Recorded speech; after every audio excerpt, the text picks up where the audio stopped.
Hi everyone, welcome back to Crafting with Nikki. Today we're going to do a really quick-ish craft. We're going to make a reverse canvas, but I'm going to show you guys how I do mine, just because when I first heard of reverse canvases, I was like, who in the world wants to do all that work for that? And so I tried it out and I liked the way it looked when it was completed, but I didn't like all the work that went into it. So I did some research and I just kind of took tips from there and I made my own style of reverse canvas. And so I hope you guys will want to see how I do that. I do want to say welcome back to all my new subscribers and current subscribers, and just want to remind you guys that you can hit the subscribe button and the little bell if you want. Without taking up too much more of your time and trying to sell you on subscribing to me, we will get started on making reverse canvas my easy way. So the first thing I'm going to do is I'm going to use an X-Acto knife, and I'm going to cut the canvas off the frame. Alright, so what I did was I just cut along right here. And this is going to be the back part. This frame we're going to use is the back part.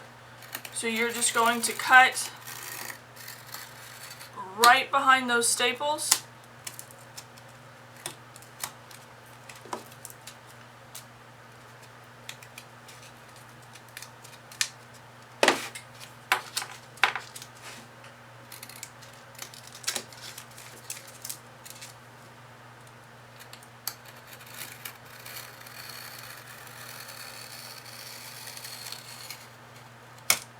Was actually kind of straight.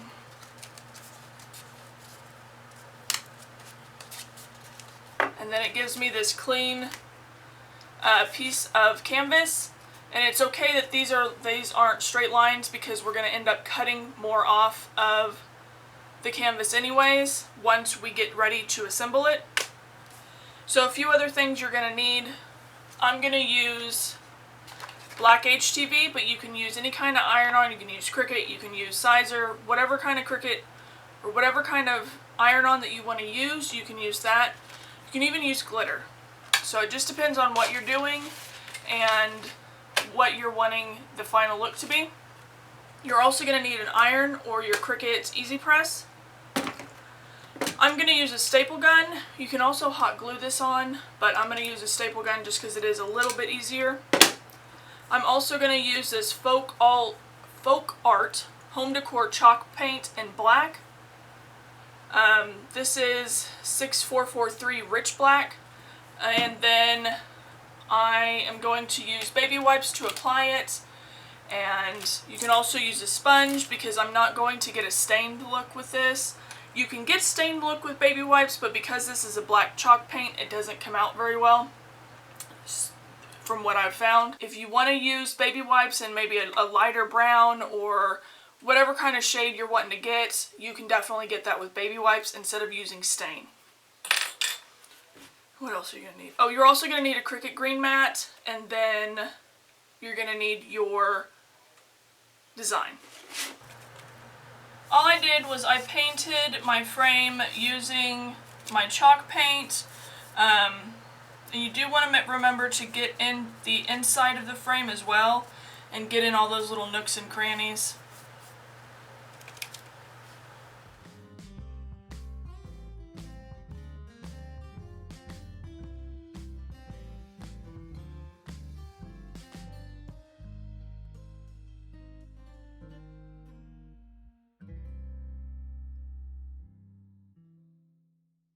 Right. So I'm going to let this dry now.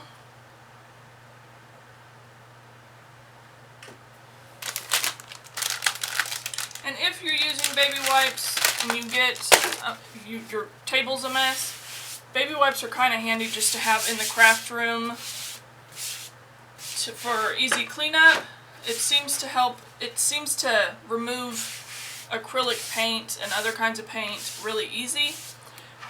I did not think of that when I made my glitter desk, and I probably should have, because I don't want to get paint all over my glitter desk, so now I have to make another desk that I can get paint on.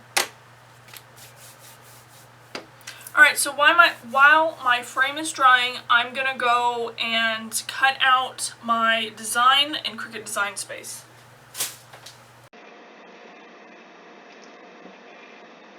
So I think I'm going to use one of my designs that I've got available in my design bundle stores, and it's over here under the category Home Signs, and I kind of love this in design bundles. They've actually allowed you to group your designs, so if you've got a whole bunch of them like I do, and you don't want to, search each individual one, they've got categories here that you can search and just look there.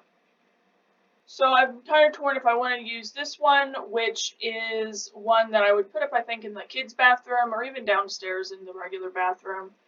It's just a word search that is bathroom related, so in case you forget your phone, you still got something to do. So I kind of want to make this one too, just because it's really cute. We just recently purchased this house a few months ago, and I still have yet to kind of started decorating entirely. We've kind of got some of our old stuff up, but I definitely want to make some new stuff for the house. And so I think I might make this one and save the word search for later. I wanted to show you guys my Design Bundle store in case you're not familiar with this site. Design Bundles has lots of great tools and lots of great SVGs if you are in the market for commercial use SVGs. This is just my store, but they have a whole bunch on here. You can even get bundles, and they have lots of great craft bundles every single month. They even have mock-up bundles. And it's not just limited to crafting. They also have templates for, if you're just a graphic designer and you're needing things like that, you can definitely get that here.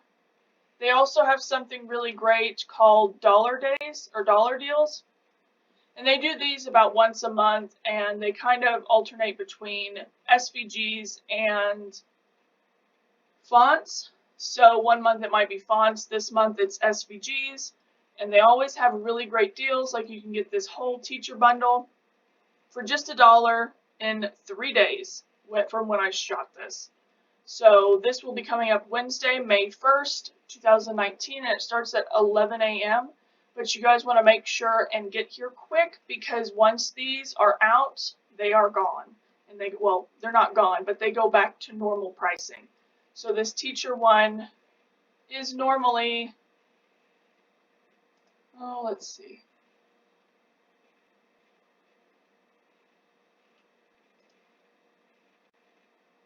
So this teacher bundle is normally available for $10, but you get all of them, which is a great discount anyways, but you're going to get it for just $1 on Wednesday. And that is only while the 1,500 copies last, because after that they go back to normal pricing.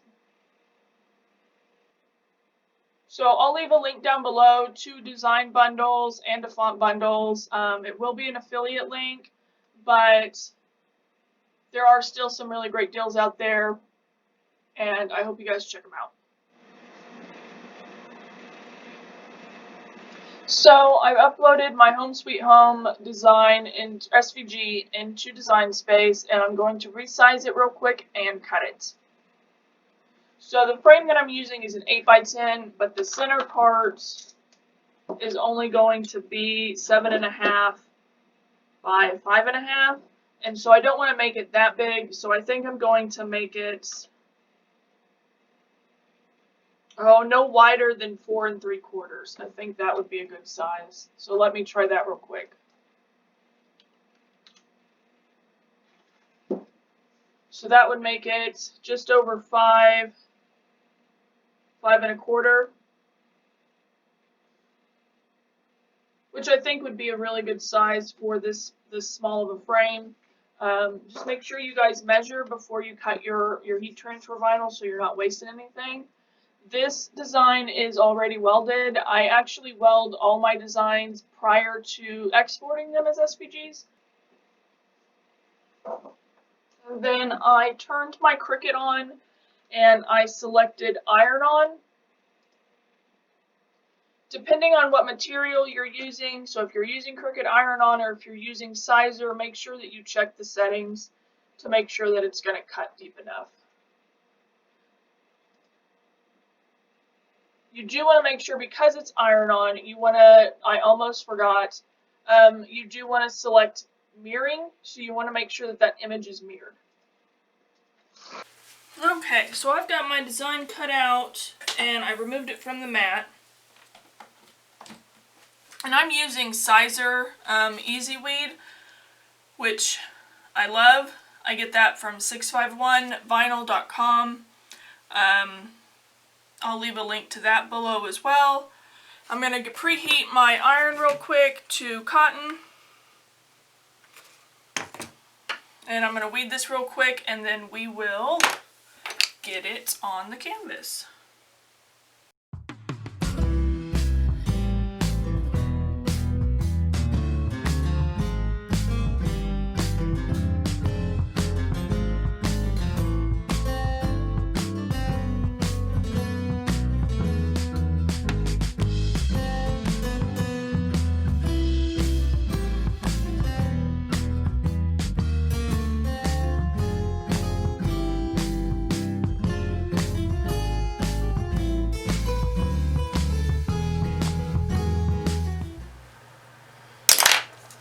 Alright, so I've got my heat transfer vinyl all weeded out. I need to remember the next time, this vinyl isn't as thick as Cricut iron-on, so I need to remember the pressure needs to be a little bit less. It did cut through, so I had some difficulty weeding. Other than that, this stuff weeds like a dream, as long as you don't cut all the way through the vinyl. And so I'm going to find my carrier sheet for this. Okay, until I get a ironing board for upstairs, I'm just going to use a towel to kind of protect my glitter table. Again, I did not really think this whole glitter table through. I just wanted a sparkly desk. That was all I knew.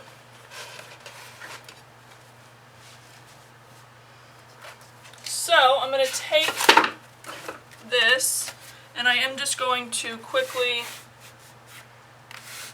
iron it down just so that way it's a little bit flatter. And it kind of warms it up and prepares it for the heat transfer vinyl. Alright, let me make sure this is in frame.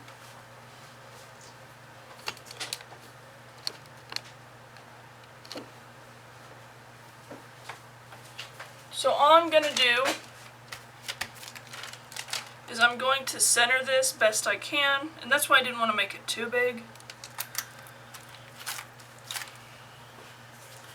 And then I'm just going to press it. And I'm using the white side of the canvas. You don't want to use the back side. I mean, you could if you want a yellower. You just want moderate pressure. You don't want a whole bunch. 10 to 15 seconds, and then we'll check it. This is a hot or cold peel vinyl.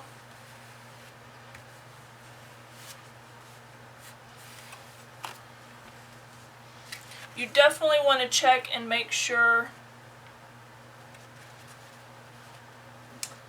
that when you press it, it looks good. Let me unplug that iron. I will try and show you guys what I mean. Whoops. One of the advantages, I think, of maybe having a heat press or an easy press is you're not going to risk the chance of moving the vinyl like I did down here on this little small intricate part.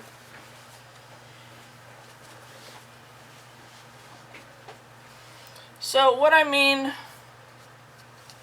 you'll know it's good.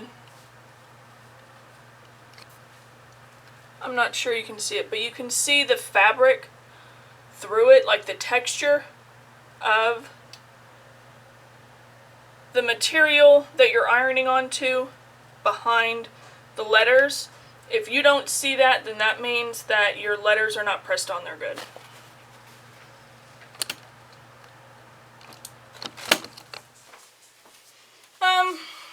Okay. I was going to use my X-Acto knife to show you guys how I do this, but I'm going to use my rotary blade, or my rotary cutter. First thing I'm going to do though is I'm going to go ahead and staple this onto the back. I know that it's centered, so I'm just going to use my, oh snap, just to secure it on there.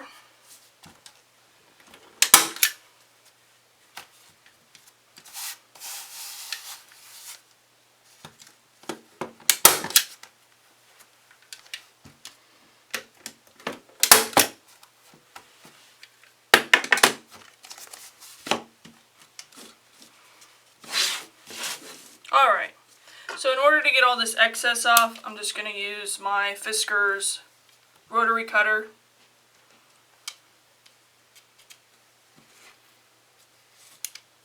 Maybe. Might be too weird. There we go. Yep, that's a little awkward. So I'm just going to go back with my X-Acto knife. And I've got my cutting mat. I found this at Dollar General, surprising. Believe it or not.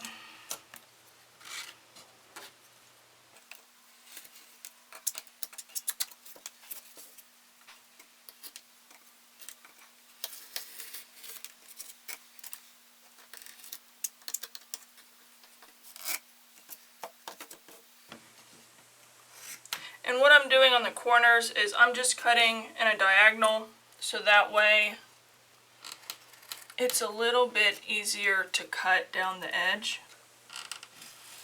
And I'm just using the frame itself as a straight edge.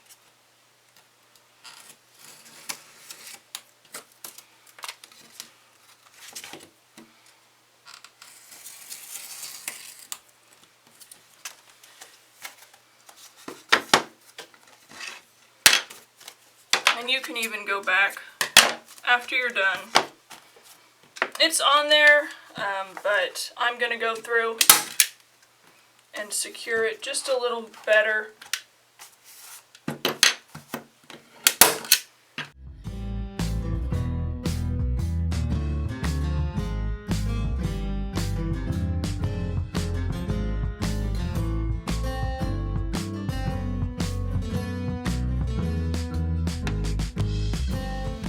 And like I said, you're not going to see the back of it because it's going to be hanging up. So I'm just going to go in. And this is definitely if you're just making this for yourself. If you're wanting to sell these, definitely take the long way. Because